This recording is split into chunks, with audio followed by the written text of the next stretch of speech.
नमस्कार, मैं अंशुमान गौड़ आज की इस कक्षा में आपका स्वागत करता हूं। आज हम अध्ययन करेंगे कक्षा द्वादशी की हिंदी विषय के पाठ्य पुस्तक में संकलित कबीरदास जी की साखियों में से साखी क्रमांक 1 व 2 का। सर्वप्रथम मैं इसका वाचन कर रहा हूं, आप लोग ध्यान से सुनिए। त्याग तो ऐसा कीजिए सब कुछ एक ही बार, सब प्रभु का है मेरा नहीं निहिचे किया विचार। सुनिए गुण की बारता अवगुण लीजे नाही, और हंस क्षीर को गहत है नीर सो त्यागे जाहे। अब हम देखेंगे इनके शब्दार्थ को। इसका पहला शब्द है निहिचे, उसका अर्थ है निश्चय। वार्ता अर्थात बातें या महत्व।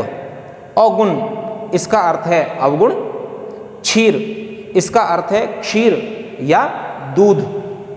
गहत अर्थात ग्रहण करना। नीर अर्थात जल या पानी, और जाही अर्थात जैसे। अब हम देखेंगे इसके संदर्भ और प्रसंग को। प्रस्तुत साखियां हमारी हिंदी विषय की पाठ्य पुस्तक के अंतर्गत संकलित कबीरदास जी की साखियों से ली गई हैं। इनके रचयिता प्रसिद्ध संत कवि कबीरदास जी हैं। इनमें कबीरदास जी त्याग के आदर्श रूप और महत्व को तथा जीवन में अवगुणों को छोड़कर सद्गुणों को अपनाने का उपदेश दे रहे हैं। अब हम देखेंगे इसके भावार्थ को।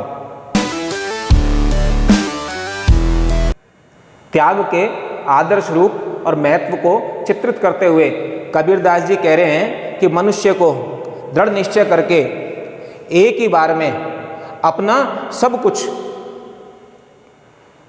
त्याग कर देना चाहिए, और उसे त्याग करते समय ये विचार या ये भाव मन में रखना चाहिए कि जो भी कुछ उसके पास में है, जो भी संसार में उसे प्राप्त हुआ है, यहाँ तक कि उसका ये शरीर भी है, वो उसका नहीं है, वो सब कुछ प्रभु का है।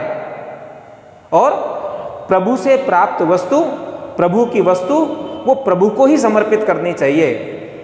तो उसे जो भी कुछ इस संसार में मिला है वो प्रभु का है, उसका नहीं है। ऐसा विचार करके, ऐसा भाव रख के उसे एक बार में ही दृढ़ निश्चय करके सब कुछ त्याग कर देना चाहिए। इस प्रकार अपना सर्वस्व ईश्वर को त्याग करने से वो व्यक्ति मोह से और अहंकार से मुक्त हो सकता है। यही सच्चा त्याग है। दूसरी साखी में कबीरदास जी जीवन में गुणों के महत्व पर प्रकाश डालते हुए कह रहे हैं कि जिस प्रकार से हंस वो दूध और जल इसके मिश्रण में से दूध को ग्रहण कर लेता है और नीर को त्याग देता है, उसी प्रकार से हमें भी जीवन में सदैव गुण की वार्ता अर्थात गुण की बातों को, गुण के महत्व को सुनना चाहिए, और अवगुण लीजिए नहीं, और हमें अवगुणों को ग्रहण नहीं करना चाहिए। क्यों? क्योंकि अवगुणों को ग्रहण करने से हमारा जीवन वो निरर्थक हो जाता है, हमारा जीवन अपयश का भागी हो जाता है। यदि हम गुणों को ग्रहण करते हैं तो हमारा जीवन सुखी बनता है, महान बनता है, और हमें जीवन में उन्नति प्राप्त होती है। इसलिए सदैव गुणों की बातों पर ध्यान देकर हमें इस संसार में अवगुणों को पूर्ण रूप से छोड़ देना चाहिए, उन्हें अपनाना नहीं चाहिए। अब हम देखेंगे इसकी काव्यगत विशेषताओं को।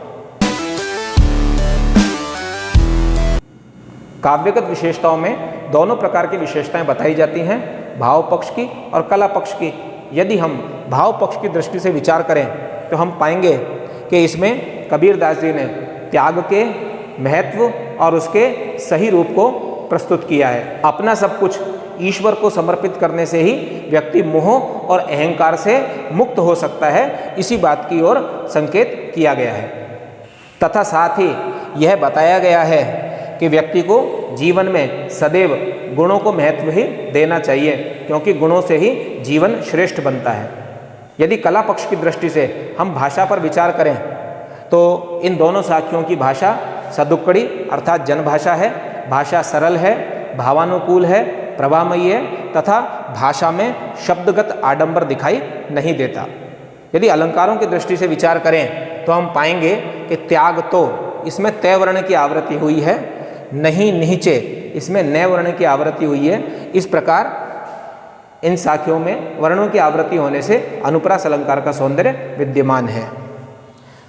हंस तथा दूध और जल के मिश्रण उसका दृष्टांत देने से यहाँ दृष्टांत अलंकार है।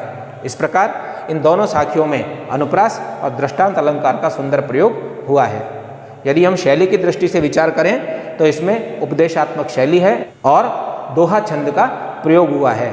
छंद की यति गति प्रशस्य है और उसमें गेयता और संगीतात्मकता का गुण है।